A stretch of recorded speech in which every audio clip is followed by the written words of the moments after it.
유디야 점심 뭐 먹고 싶어? 그래서 제가 복삼이요. 그러니까 복삼 같은 소리 하고 있네. 내가 그 소리 하고 있네.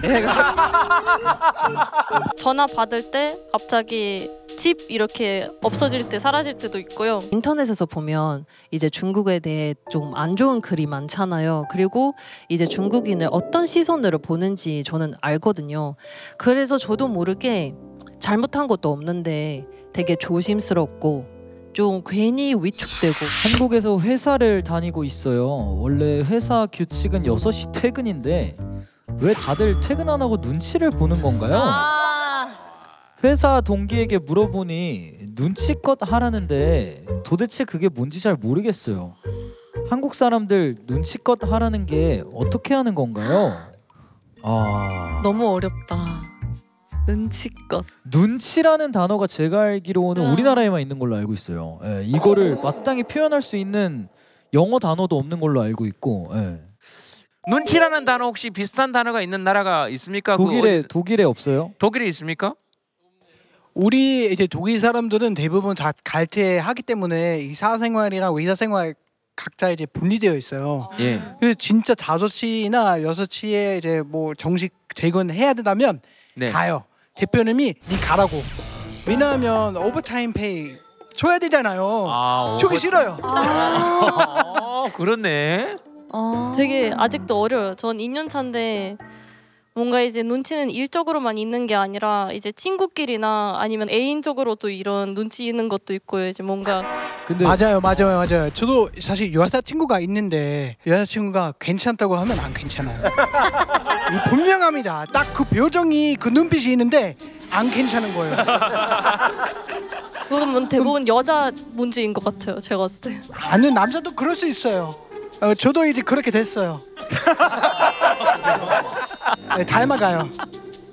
제가 생각할 때는 눈치는 common sense로 표현하면 돼요. 상식하고는 common sense. 예, 사실 상식적이면 여기서 6시에 다 나가야 돼요. 예, 그렇지만 네. common sense로 6시에 퇴근하면 되는데 이게 이제 눈치 게임 때문에 못 하시는 거죠. 에반 씨도 퇴근할 눈치 보세요, 안 보세요? 네, 저는 보여요. 저는 보여요. 자, 팀장이에요. 6시야 퇴근해 에반. 조금 더 할 게 있어서 먼저 가십시오. 와 눈치 잘 보신다. 이야 대단하다. 우리도 그렇게는 안 하는데 먼저 가십시오는 안 하는데. 이야 대단하네요. 성직자분들은 약간 말로 하잖아요. 기도 좀만 하다 올라와 하고 그러면 예 알겠습니다 하고 진짜 조금 하고 올라가. 많이 올라와요 누가 후배가. 그러면은 진짜 눈치 안 보네 약간 이런 생각을 하세요? 아니면은 천주교에서 그 제가 자주 드리는 말씀이지만 제일 무서운 말이 이게 교회 감각이 없다는 말이거든요. 판단력 부족. 교회 감각이 없다. 너는 교회 감각이 없어. 너는 판단력이 부족해. 이게 제일 무서운 말인데 그래서 이제 그게 교회 감각이 뭐냐 판단력이 뭐냐 알려달라면 아무도 안 알려줘요. 그러니까 그건 본인이 알아서 파악해야 되는 완전 거예요. 센스네. 네, 그러니까 센스인 거예요. 센스. 방금 전에 김민 씨가 얘기한 대로 기도 조금 하라고 했는데 진짜 조금만 하고 오는 애는 그때까지 거의 살아남질 못합니다. 예, 그냥 본인이 알아서 하는 사람이 살아남는 거지. 예. 절집안에도 신분이 교회 감각이라죠. 저희는 대중생활. 그 뜻이 뭐냐면 교회 감각과 비슷한 거예요. 여러 사람이 사는데 너는 참 잘 적응하고 분위기 맞게 잘 할 것 같아 라는 표현이 대중생활 잘할 것 같다 이 표현이거든요. 그러니까 단체 생활은 그런 걸 안 볼 수가 없다라고 저는 생각하기 때문에 적당히는 봤으면 좋겠다. 이 경우 같은 경우에는 저는 사실은 외국인이고 저는 오히려 눈치 안 봤으면 좋겠어요. 아예 나 눈치 못 봐. 안 보는 게는 못 봐 이런 식으로. 근데 이런 거 있어요. 이제 우리 목사님이 눈치 안 봤으면 좋겠다고 하셨잖아요. 외국인들이 그걸 안 하잖아요. 그럼 뒤에서 어떤 뒷담인지 아세요? 저놈은 한국 사회에 이렇게 적응할 의지가 없어. 맞아요. 그래서 6시라면 한 6시 10분, 6시 12분 정도는 뭐 적당하다고 봅니다. 그러면 만약 6시 12분인데 아무도 안 갔어. 그럼 좀 더 있다가 2명 가면 가는 거. 한국에서 직장 생활을 해본 적이 있었는데 저 그때 그 미끼 역할을 하는 거예요. 외국인 직원이 6시 10분 15분 되면 한국 직원들이 알파고 안 나가? 미끼 이제 먼저 가야지. 희생양 그 희생양. 알파고는 눈치 없는 척하고 그냥 가는 거구나. 그리고 한국말 잘 못 알아듣는 척하고 가는 거지 뭐. 무슨 말이지? 하고 가는 거죠. 한국에 살고 있는 외국인 부부입니다. 제가 9월에 출산을 앞두고 있는데요. 저희 부부 둘 다 외국인이라 한국에 의지할 사람이 둘밖에 없어요. 출산 앞두고 걱정도 많고 아기를 위해 준비할 것도 많은데 어머니도 없이 출산할 생각에 무서워서 밤마다 눈물이 나요. 아기를 행복하고 건강하게 낳기 위해서는 지금이라도 제 나라로 돌아가 출산을 준비하는 게 맞을까요? 야, 이게 정말 제 기억을 떠올리게 하는, 제가 첫 아들을 독일에서 낳았거든요. 그렇구나. 근데 아무도 없었어요. 정말. 그래서 저희 아내가 우울증 비슷한 게 왔어요. 출산 후 우울증.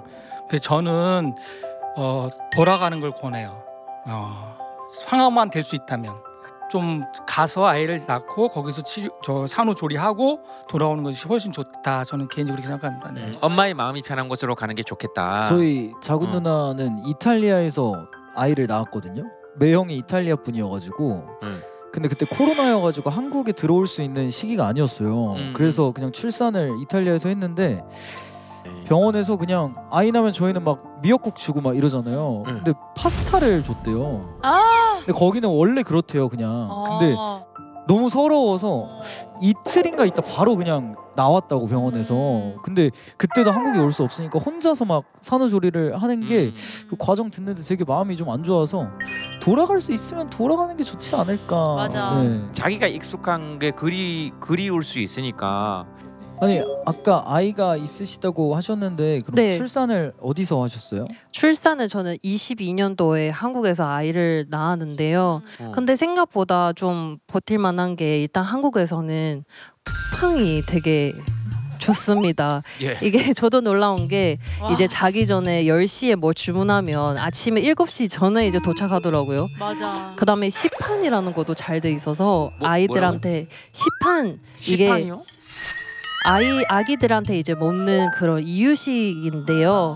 이게 다 만들어져 있기 때문에 이제 그냥 데우고 애기한테만 주면 먹이면 되는 거 그런 거 한국 이제 굉장히 잘 돼 있어가지고 저는 혼자서 이제 아이를 키웠는데 좀 괜찮았어요 생각보다. 그렇죠. 우리 남편도 출산했어요. 남편이 출산을 했어요. 근데 희한하게 이걸 아무도 안 믿는데 이또 제가 정말 심했어요. 와이프는 괜찮았고 그때. 그리고 출산할 때도 제가 24시간 같이 옆에서 있었는데 제가 더 막 힘을 주면서 같이 뭔가 출산했다는 느낌을 선생님들이 다 그렇게 얘기를 뭐가 나왔나요? 하셨거든요. 혹시라도 배가 아파서? 정말 제가 더 힘들었다라고 선생님들이 대단하다고 할 정도로 옆에서. 그런데 아내한테 산후우울증은 없을 거예요. 왜냐하면 그건 다 남편 몫이라고 생각을 하는데 옆에서 뭔가 항상 지금 육아도 제가 하고 있고 어린이집 시키고 하는 걸 제가 다 하고 있거든요. 그러니까 이게 둘이서 정말 잘 아이를 같이 케어를 하면은 저는 굳이 부모님이 따로 없어도 여기서 잘 키울 수 있다고 생각을 합니다. 멋있다. 아니 고민러가 우리 이경택 씨처럼 한국 사람이 상관이 없어요. 예, 둘 다 외울 경우에는 다른 게 제일 좋고 그렇죠. 예, 그리고 어떤 나라냐가 또 달라져. 제가 볼 때는 진짜 그 남편 목 같아요.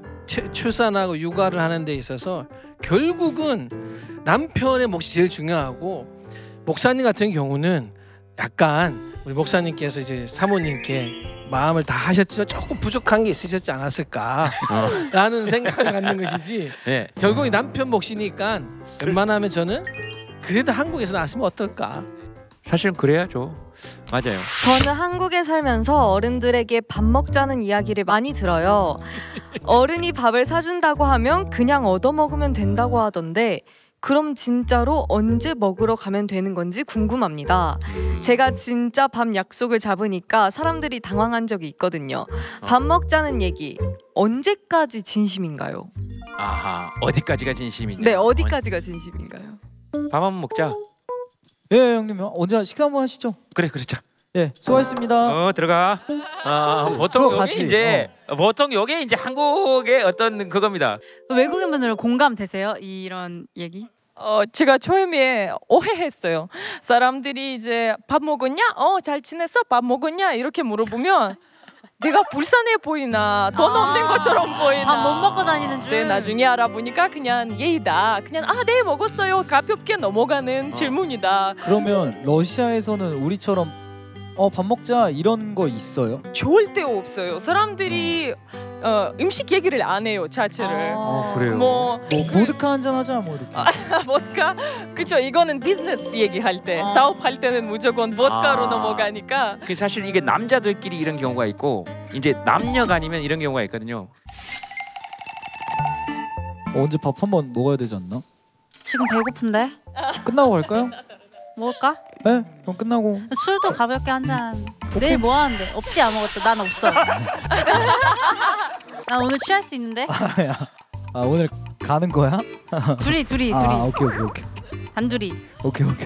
근데 이런 경우가 있고 야 이제 밥 한번 먹자. 먹자 선배님. 언제 먹을까? 뭐 배고프면 연락 드릴게요. 근데 항상 배불러가지고. 네. 이렇게 되는 경우들이 있다는 거죠. 근데 에바는 회사를 다녔으니까 저녁 한번 같이 먹어요 뭐 이런 거 많이 들었었죠. 이게는 이 작성하신 분이 이해하셔야 되는 게는 아까처럼 밥 먹자라고 하면 의미가 없어요. 그 날이나 다음 날에 문자가 오면 언제 가능하냐 그때는 진심이에요. 근데 뭔가 에반 씨는 밥 먹자 이러면 왜요? 이러고 하지 않아요? 왜요? 처음엔 그랬을 것 같아. 그리고 에반 씨는 지금 우리 입장에서 설명을 해주시네요. 이 외국인 분들한테 이런 건 의미가 없다. 한국 사람 입장에서 봤을 때는 한국 사람이 밥 먹자고 하는 얘기는 다 의미 없는 얘기입니다. 의미 없는 얘기고 말씀하신 대로 에반 씨가 말씀하신 대로 진짜 의미가 있으려면 연락이 옵니다. 그러면 이제 그게 진짜예요.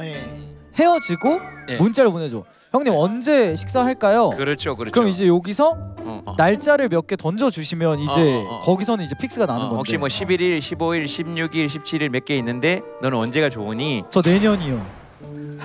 이렇게 되면 안 보는 거죠. 독일에서 온 한국 생활 2년차 도른 에밀리라고 합니다. 네네. 에밀리 도른이라고 해주면 안 될까요? 에밀리 도른. 근데 약간 한국에선 성 먼저 하다가 이렇게 도른 에밀리라고 그러니까 약간 이상해가지고. 근데 이제 앞으로 잊을 수 없는 이름이죠. 근데 제가 들으면서 놀란 게 지금 한국 생활이 2년밖에 안 됐다고 그랬잖아요. 제가 듣기엔 한국말 지금 엄청 잘하거든요. 맞아. 그래서 혹시 한국어 배울 때 뭐 어렵거나 그러지 않으셨어요?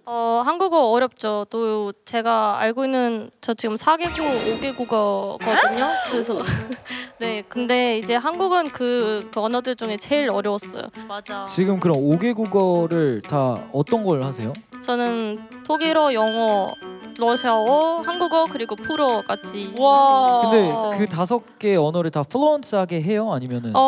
아니요. 이제 뭔가 한국어 배우기 시작했을 때 풀어 이렇게 나가요. 약간 한국어는 들어오는 만큼 풀어 나가요. 총량 법칙이네. 예, 그래서 프랑스 갔을 때는 갑자기 봉슈도 아니고 안녕하세요 이렇게 했다가 뭐였더라? 약간 이런 적도 있어요. 뭐였더라가 되게 한국인 바이브였어요. 뭐였더라? 신기하다. 그 한국말 배우시면서 다른 분들도 많이 어려웠습니까? 뭐가 제일 어려웠습니까? 한국말은? 이게 예를 들면 예전에 저도 회사 다녔는데 회사에서 대표님이 유디야 점심 뭐 먹고 싶어? 그래서 제가 복삼이요. 그러니까 복삼 같은 소리 하고 있네.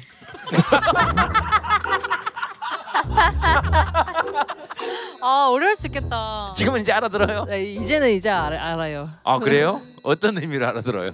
약간 그 소리 하고 있네. 약간 그 소리 하고 있네.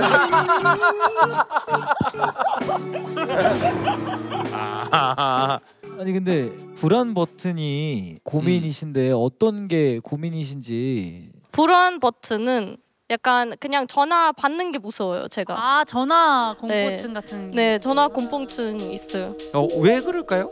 저는 이제 전화 받을 때 갑자기 집 이렇게 없어질 때 사라질 때도 있고요. 아니면 전화 받을 때 이렇게 은행 전화 받았는데 뭐 갑자기 신용카드 생길 때도 있었고. 근데 집이 사라졌다는 건 무슨 뜻이에요? 근데 원래는 서울에서 살고 있었는데 이렇게 전화 받았는데 그 집주인이 제가 외국인인 거 알게 되었을 때는 이제 외국인한테 이렇게 집 주기 싫다 이렇게 하셔가지고 네, 문제는 이제 이사하기로도 했거든요. 그래서 갑자기 집 이틀 뒤에 비어야 되는데 집이 없어졌어요. 아이고. 약간 보니까 이런 무서운 전화 많이 와요. 그래서 한국어는 잘하고 있지만 다는 이해 못 하잖아요, 제가. 그래서 이제 어려운 말 이제 들을 때도 잘 이해 못 할까 봐 뭐 스팸 전화일까 이런 무서운 거 되게 많은 것 같아요, 제가. 그럴 수 있겠구나. 전문 용어들이 나오면은 사실 어렵죠. 전문적인 것들이 나오면. 그래서 저는 이런 전화공포증이 있는 거는 너무 오반가 아니면 그거 맞는가 이렇게 하고 싶기도 하고요. 그래서 한번 이렇게 상담하러 왔습니다. 근데 실제로 요즘 젊은이들이 갖고 있는 증후군 같은 게 콜포비아라고 전화를 거는 것도 받는 것도 좀 두려워하는 사람들이 많아요. 근데 저는 그런 거일까봐 걱정했는데 오히려 이런 좀 안 좋았던 사례가 있는 거면 당연히 저도 갖게 될 수도 있을 것 같은데요?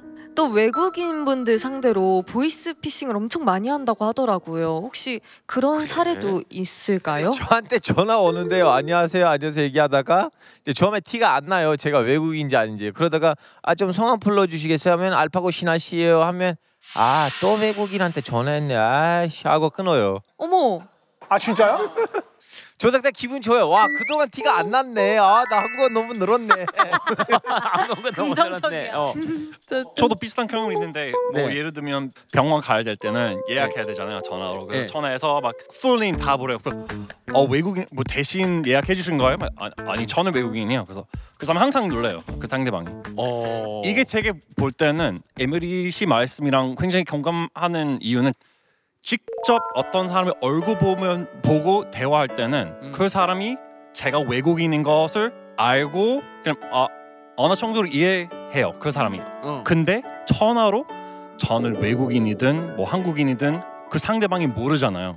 그래서 그것이 오히려 더 무서운 것 같아요. 제가 캐나다에 있을 때 제가 영어를 아예 못하는 상태에서 엄마가 그냥 보내버린 거예요. 누나 있으니까 한국에선 너는 뭐 할 것 같지 않으니 누나한테 가라 하고 보낸 거였는데 맨날 제가 피자 먹고 싶으면 누나한테 이야기하면 누나가 시켜줬어요, 전화로. 근데 어느 날 누나랑 싸운 거야. 근데 누나가 나 피자 먹고 싶어 했는데 누나가 네가 시켜 이렇게 된 거예요. 시켜야지. 근데 전화를 못 하겠는 거야. 영어를 못 하니까 이 피자 주문하는 거 자체를 못 하겠는 거예요.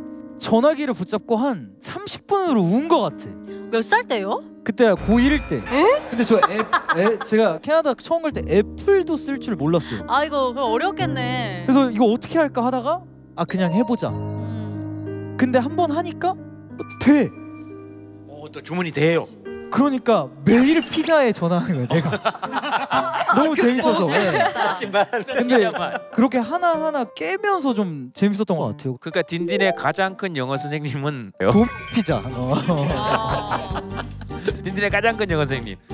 근데 이게 전화 공포증을 극복하고 싶다 이런 고민이라기보다 이게 내가 과민 반응인가 정상인가 이렇게 여쭤봤다는 게 어떻게 생각하십니까? 저는 이건 과민 반응인지 정상으로 저는 생각하는 정상이다. 전화로 어떤 대화를 한다는 것은 특히 자기 모국어가 아닌 경우는 더하고 특히 관공서는 언어 자체가 용어가 달라서 이건 누구나 어려워요. 한국 사람들도 관공서 대화할 때 적어놓고 해요 이렇게. 그래서 저는 너무 당연한 거니까 걱정하지 말고 한국인도 그럴 수 있기 때문에 전화는 어려운 거예요. 절대 근심하지 마셔라. 정상이다. 저는 그 말씀드리고 싶어요. 정상이다. 네, 저는 정상이라고 생각하는데요. 그 한국에서 평생 살았던 그 할머니 할아버지들도 관공서 전화나 이제 금융기관 전화나 IT 전화는 거의 못 알아들으세요. 그러니까 이거는 어떤 내가 외국인이라 못 알아듣는다 이런 건 아니고 그건 당연히 정상적인 거고요. 대부분의 나한테 전화하는 사람이 이제 서비스 업종에 있는 사람이라면 설명을 어쨌든 해주는 게 그 사람의 목적이잖아요. 그렇기 때문에 처음부터 내가 외국인인데 미안하지만 좀 천천히 얘기해달라 이렇게 하면 대부분의 분들이 잘 해주실 거고 그럼 아마 극복이 되시지 않을까. 네. 근데 우리 신부님 말씀 알아들으세요? 네, 알아들었어요? 이 정도면은 이 정도 스피드를 알아들잖아요. 저도 그런 거 살짝 있어가지고 전화 밟는 것 저도 좀 무서워해요. 그래서 나만의 전략이 있어요. 내가 모르는 번호이면 받지 않아. 특히 이제 일반 전화번호 이제 핸드폰 번호 아니고 일반 전화번호면 받지 않고 검색해요. 이게 보이스피싱이나 뭐 그런 거 있으니까. 그건 저희들도 그래요. 그렇죠. 그래서 마찬가지로 그렇게 검색해가지고 하면 되지 않을까요? 그 왜 요즘은 검색하면 그렇게 나오잖아. 싫어요 많이 받은 그쵸, 숫자 그쵸. 전화번호. 스팸입니다. 스팸이에요. 이런 게 나오니까. 그것도 좋은 방법이네요. 아니면 진짜 중요한 거면 무조건 문자가 와요. 그렇지. 맞아. 그래서 너무 불안하지 마요. 잘하고 있어요. 야, 좋은 친구다. 맞아요. 전화도 뭐 나쁜 전화가 그동안에 뭐 이해 못해서 그런 전화가 있었겠지만 또 한편으로는 나에게 기쁜 소식을 전해주는 전화, 또 나를 행복하게 하는 전화, 친구의 전화, 이런 전화도 또 많을 거란 말이죠. 그러니까 꼭 한 면만 보고 두려워하기보다는 좀 그런 또 밝은 면도 한번 잘 봐서 그렇게 돌리는 연습을 하면 좋겠다. 왜냐하면 저도 사실 그 중국에서 한 4년에서 5년 정도 그 유학 생활을 했어요. 중국 북경에서. 근데 그때 저도 거의 똑같은 증상이 하나 있었는데 저는 자동차 경적 소리만 들으면 불안했어요. 왜냐하면 그 중국 이제 교통 문화가 좀 우리랑 다른 게 저희는 이제 사람이 먼저고 그 다음에 차잖아요. 근데 중국 분들은 차가 조금 먼저 가게 되고 이제 사람이 나중에 가는 그런 좀 습관이 좀 다르더라고요, 문화가. 그래서 어느 날 파란불이 켜져서 그 건넜는데 빵! 왜 빨리 안 건너? 이런 식으로 표현하니까 그 순간에 제가 너무 깜짝 놀라서 경적 소리만 들으면 제가 막 흠칫흠칫 놀래요. 어디서 어떻게 차가 나올지 모르니까. 그런데 그러다가 어느 날 그런 생각이 딱 드는 거예요. 그러니까 저를 겁주거나 뭘 하려는 소리가 아니라 상대방이 빵 한다는 거는 야, 너 지금 위험하니까 너 살아. 그런 생각이 딱 드는 거예요. 그러니까 내 스스로가 조심하고 생명을 지키라는 소리라는 거를 딱 알게 되니까 이렇게 마음이 이렇게 바뀌더라고요. 그래서 제가 볼 때는 지금 조금 과민 반응이 아닐까라는 생각을 합니다. 안녕하세요. 한국 생활 16년 차 중국에서 온 유디입니다. 저는 지금 한국인 남편과 결혼해서 지금 거의 2돌 되는 딸아이 키우고 있어요. 너무 예쁘겠다. 아, 예쁘겠다. 결혼한 지는 얼마나 되셨어요? 5년 연애를 하고 이제는 5년 차입니다. 결혼 5년 차입니다.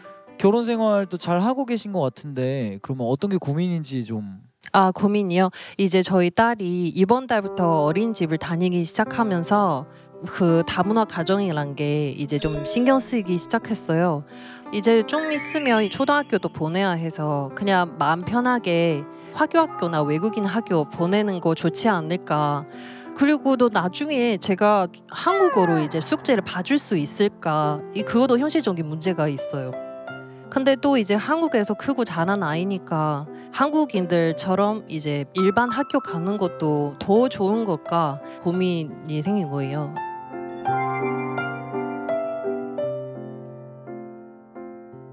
혹시 그 남편분은 이제 한국 분이시잖아요. 네. 남편분께서는 내가 화교학교를 보낼까 이런 생각에 대해서 남편분 의견은 어떤 말씀을 하세요? 남편을 제가 원한다면 외국인 학교 보내는 것도 좋다고 생각해요. 그리고 또 요즘은 대놓고 손가락질은 안 하지만 그래도 은연중에 아이가 차별을 이런 거 느낄까 봐 걱정돼요. 지금 그 차별을 느낀다고 걱정한다고 그랬잖아요. 그냥 저는 이제 되묻고 싶은 거는 이제 한국에서 이제 오래 생활을 하셨는데 혹시 내가 외국인이라서 부당한 그 차별을 받았던 그래서 좀 상처가 됐던 그런 경험이 혹시 있으신 거예요? 저는 다행히 차별을 받은 적 없어요. 하지만 한국인 엄마들 사이에서 제가 외국인 엄마란 게 이게 알려지면 혹시 아이한테 좀 불편할까 봐 그런 것이 있을지 싶더라고요. 어떤 불편한 거요? 인터넷에서 보면 이제 중국에 대해 좀 안 좋은 글이 많잖아요. 그리고 이제 중국인을 어떤 시선으로 보는지 저는 알거든요. 그래서 저도 모르게 잘못한 것도 없는데 되게 조심스럽고 좀 괜히 위축되고 한국인 엄마들 사이에서 제가 이방인이라는 거 느껴져요. 그리고 한국인 친구들과 만나면 제가 과도하게 좀 친절을 해요. 잘 보이고 싶어서. 저는 이제 잘 적응하는데도 이제 논데 이제는 아이가 생기니까 저랑 같이 나가면 제가 그렇게 하고 있는 모습을 보고 과연 이해해 줄 수 있을까? 그리고 혹시 따라서 하면 어떡할까? 되게 고민이에요. 그럼 혹시 아이가 지금 다니고 있는 어린이집에서는 어떻게 생활하고 있어요? 집에서 되게 아기아기였던 녀석이 이제 어린이집에 가면 시식하게 친구들 도와주고 챙겨주고 한다고 선생님이 이제 말씀해 주셔서 정말 기분이 좋아요. 그래서 오히려 아이는 잘 적응하고 잘 지내는데 제가 외국인이라서 아이하고 친구들과 불편한 거 생길까 봐 저만 걱정하고 있습니다. 그거 있어요. 제 아버지 중동놈이래. 제 엄마가 중국 여자래. 뭐 이런 식으로 암암리에 그런 거 없지 않아 있어요. 저도 방송인이 아니었으면 힘들었을 거예요. 그러다 보니까 좀 문화권이 비슷한 사람들끼리 같은 유치원에 다니기가 시작하고 원래 사실은 정상이 그런 거 안 따지고 한국 사회에다가 적응을 해야 되는데 있는 그대로. 그러니까 걱정은 충분히 이해가 돼요. 맞아요. 예? 괜찮아요. 안 해도 돼요. 우리 작년에 아들 어린이집 보냈어요. 제가 깜짝 놀란 게 예. 부모님이 정말 외국 사람 엄청 많아요. 요즘 한국이 다문화 사회로 바뀌었으니까 애기들 보면 저 중국 엄마들도 있고 우리 미국 아빠들이도 오고 아랍 쪽에서도 오고 정말 다양해요. 그래서 반대로 애기들이 서로 되게 익숙해지게 아무리 다르게 생겨도 뭐 해도 구별 절대 안 하는 거예요. 반대로 인기도 많을 수도 있고 절대 걱정 안 해도 되는 것 같아요. 저는 우선 일반 학교로 보낸다에 한 표. 저도 일반 학교. 아까 말씀하실 때도 그런 뉘앙스가 있었는데 그 아이가 한국에서 자랄 거고 한국 사회에서 섞여 살아가는 그런 아이일 텐데 그 아이가 그런 한국 문화 안에서 어렸을 때부터 적응하면서 같이 성장해 나가야 나중에 성인으로서 적응할 수 있는 능력이 훨씬 더 잘 생길 거다 생각이 들어요. 그런데 만약에 이제 아이를 보냈는데 아이 쪽에서 예를 들어서 도저히 내가 한국 이런 학교에서 못 다니겠다라고 하면 그때 저는 생각해도 늦지 않다. 저는 생각이 들어서 우선은 한국 학교에 보낸 것이 더 좋다라고 개인 설도 들고요. 그리고 SNS나 어떤 정보를 통해서 그 다문화 사회에 대한 어떤 부정적인 어떤 이야기들이 많이 마음속에 있을 수 있는데 근데 사회가 많이 변하고 있거든요. 제가 볼 때는 다문화 사회 안에서도. 그래서 그것이 장점이 될 수 있기 때문에 어쩔 수 없이 한국 학교로 보내는 게 아니라 한국 학교 보내는 것이 훨씬 더 그 아이를 위해 좋다 생각이 들어요. 네. 아니 저는 사실 이거 처음에 들었을 때부터 아이는 사실 일반 학교를 보내든 외국 학교를 보내든 아이는 생각보다 어른보다 더 강하게 적응을 잘 해내더라고요 보니까. 근데 중요한 우리 우디 씨 마음이 마음 편하게 아이를 얼굴 보고 아이 학교를 보낼 때 내가 또 마음이 좀 더 편하고 내가 좀 더 같이 마음을 할 수 있을까라고 고민했을 때 엄마를 위해서 우리 우디 씨를 위해서 외국 학교 보내시면서 이제 어린 시절 편안하게 그러면 엄마 우리 우디 씨의 마음도 편안하지 않을까 하는 생각을 갖네요. 저는 이제 일반 학교를 갔으면 좋겠다고 일단 말씀을 드리고 더 중요한 것은 이방인 같다는 느낌을 든다고 하셨잖아요. 그런 느낌 자체를 불편하게 여기기 때문에 우리 아이도 그런 느낌으로서 위축되거나 외롭거나 힘들어하지 않을까. 지금 그게 사실은 이 질문의 가장 큰 본질인 것 같거든요. 저도 사실 지금 초등학교 1학년 올해 제 아들이 입학을 했어요. 올해 이제 학부모가 됐거든요. 이제 학부모가 되다 보니까 이제 그런 똑같은 유수한 걱정을 해요. 과연 친구들하고 잘 지낼까, 또 뭐 공부는 또 잘할까, 학교에 적응은 잘할까 이런 이제 걱정들이 되게 많아요. 근데 의외로 아이는 상당히 건강하게 잘 다니고 있더라고요. 그러니까 저는 그런 것 같아요. 아이는 마음과 그 감정을 어떻게 대하고 그 감정을 어떻게 이해하는지를 엄마한테 가장 많이 받는 것 같아요. 엄마가 흔들리지 않고 편안하면 아이는 그 어떤 환경에서도 흔들리지 않고 편안한데 엄마가 만약에 많은 상황에서 흔들리고 불편하고 위축돼 있다면 아이는 일반 학교를 가든 학교를 가든 그보다 더 좋은 학교를 가든 흔들릴 수밖에 없어요. 왜냐하면 아이는 엄마의 마음 속에서 뛰어놀아요. 아이의 가장 큰 학교는 엄마의 마음인 것 같아요. 거기서 우리가 많은 것들을 배우게 되거든요. 아이는. 전 그래서 그거 한번 좀 묻고 싶어요.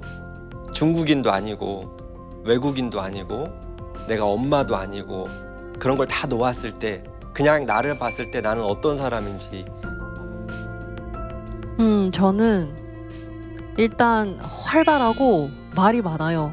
그리고 어렸을 때는 남 눈치도 잘 안 보고 좋아요. 그다음에 여기서 생활을 하는데 저도 모르게 제가 아닌 모습이나 행동을 이제 하게 되더라고요. 네,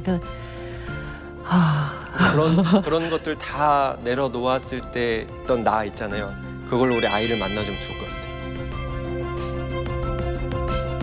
지금 또 성직자분들 말씀 듣고 생각이 좀 바뀌셨는지 궁금한데. 네, 조금 바뀌었어요. 교무님이 하신 말씀이 정말 이제 깨달은 것도 많고 와닿은 것도 많네요. 좀 감동 받았어요. 네, 감사합니다.